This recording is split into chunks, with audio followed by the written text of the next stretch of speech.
Ataxia Foundation will be here and will be interviewed by Douglas. You know, one of the things about ataxia, they said it's difficult to make it, for you to complete task. And I thought, I wish I had this term to use at work when they're like, Vanessa, why haven't you finished your job? I'm like, ataxia. Look it up. I know, that's horrible. I am going to burn. But I want to introduce to you Douglas Core. He's going to be the interviewer, and Dave Zilles is going to be the interviewee. Unless I have that backwards, that means I'm dyslexic or whatever the hell that is. Oh, sorry, kids. I know, I'm terrible. I don't mean to be that way, but my kids are pretty good. It means you did something right. You did something right. Thank you, Vanessa. Vanessa Ray, everybody. Hello, hello.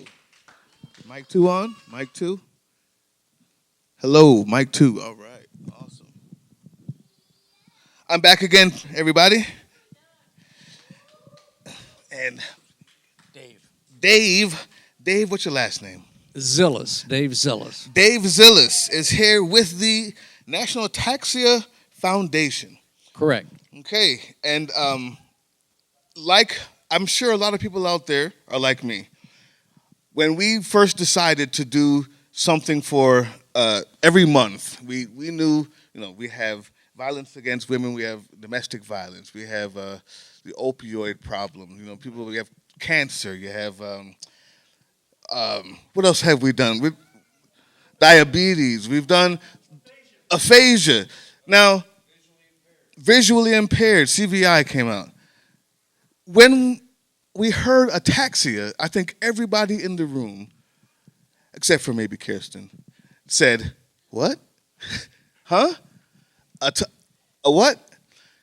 I want to know, can you break that down? What is ataxia? What does it mean just to educate all of us in here? Doug, I'd be glad to. And first I want to get the word out for giving us this opportunity, because one of the things we face, and there's two of us here. I'm one of the support group leaders along with Greg Rooks here, and we also have two of our members that are Kim Switek and Will Morris. They're out here. But one of the things that ataxia is it's a rare disease. A lot of people don't know about it, and a lot of people end up going to doctors and have some of the symptoms, which is a loss of balance, possibly slurred speech. It can be hereditary, but it, by definition, is kind of a lack of balance. And one of the things a lot of people with ataxia have is, you walk and you stumble, you don't have a normal gait, and sometimes it's been a situation where police will stop you and think that you're drunk or something like that, and you try to explain, no, I've got a disease, but they don't want to believe you and everything. Wow. So it really is a type of thing. And one of the things we're trying to do is make awareness of what ataxia is and where people can go to get help for it. We're very fortunate that right here in Atlanta at Emory, we have one of the doctors out there, a doctor named Chip Wilmot, that is on the national board. By the way, both Greg and I are on the national board, which is in Minneapolis. Outstanding. Yeah. And thank you for the work you do. I can imagine, like what you just said, Vanessa had a joke about her mom, and she said, oh, well, she's on a pint of vodka over there. But I can imagine what that really feels like when it's not a joke, when you're questioned, when you're looked at as other than. What's the age range that this usually starts to show up? And is this something that happens because of another disease, can give you ataxia or something, or That's a great question. The age of onset varies. There are two basic types of ataxia or major categories. There's recessive, in which case, and I may mess this thing up, but I suddenly think it's a genetic type of thing. In my case, I have a son who's now 40 years old. He's got something called Friedreich's ataxia. Okay. It turned out that both my wife and I are carriers. Wow. And as a matter of fact, we have 3 children. Our 2 daughters are carriers, but John got both of the genes, and so he got ataxia, Friedreich's ataxia, and it showed up at about age 11. Okay. Now, the other kind is dominant ataxia, which is inherited in most cases through the mother. Okay. So you don't need 2, but it can be passed on gene to gene. So it's really not the cause. Now, there are other ataxias. There are inherited ataxias that you can have and symptoms, but the main ones that we deal with are hereditary. I think the most important thing is getting that word out, getting the awareness up so that when someone says, hey, I have ataxia, it's not seen as you're lying, right? And so I would like to encourage everybody to visit this foundation. You guys also have the website right here. You can get the flyers, I believe, right Flyers over there. are over there. Definitely. So let's talk about what it is that the foundation does, because this is a pretty big brochure with a lot of words on it. Break it down for us. Well, our foundation is basically designed to do several things. Main thing is research. Okay. We spend a lot of time fundraising, like, for example, the money that is raised here will go towards the National Ataxia Foundation, and that goes towards research, trying to find researchers that will try to find a possibility of disease. The great thing about, it's funny you say the great thing, but the nice thing about ataxia is much like many of the other diseases like Huntington's and those and that. And our feeling is that with all the research that's going on, somebody's going to find the key Right. that's going to unlock a lot of these things. And it's more than just one when More that than happens. just one. Right. And unfortunately, today there is no cure. There's no treatment. The best thing you can do is try to support people as they go through the cycle, which is what the other thing the foundation does, is they spend a lot of time on support. Many of the states in the brochure, it shows across the U.S., we have support groups in just about every state. And so our support group here in Atlanta tries to bring people together, have people meet and talk about things that they do in their daily life that can help them deal with the disease.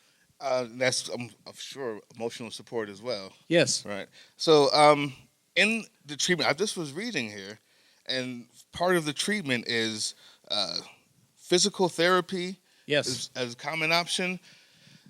Where can we find someone to do this? Is this like anybody can do this, or do you have to know how to treat ataxia, how to perform physical therapy? Is there a certain hospital, or can it be neighborhood physical therapy? Well, it really boils down to a simple statement that even my son always used to say: use it or lose it. I mean, in most cases, ataxia is a degenerative disease.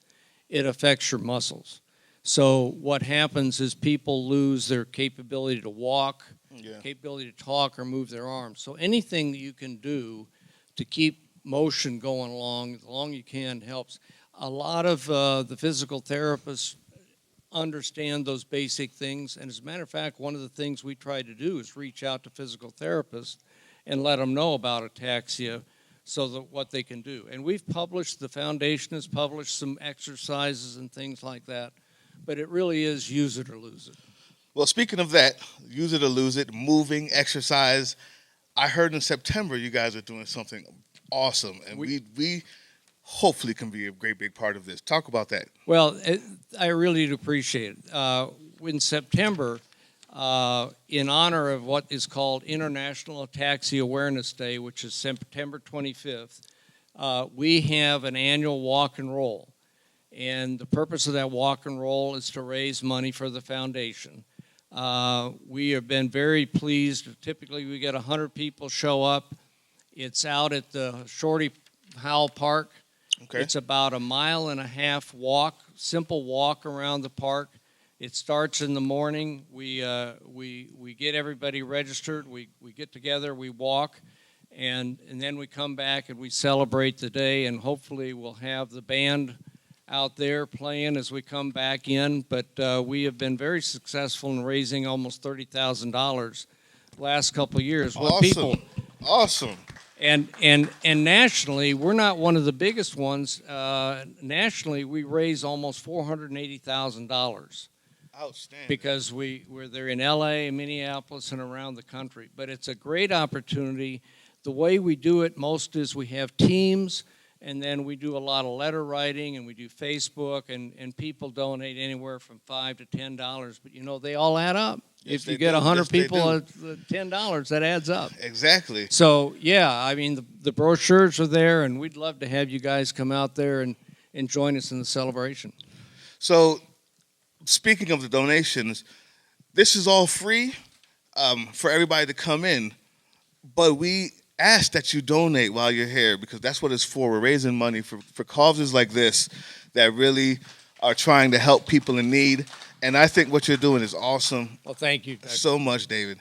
Thank you. Well, we really thank this group. We didn't know about this group, and we heard what you were doing and everything. I mean, this is great. I know it's Labor Day weekend, but it is obviously this is a fun time that you guys have every month. So we're glad to be part of it every single month, and we're glad to have you as a part of it. Good.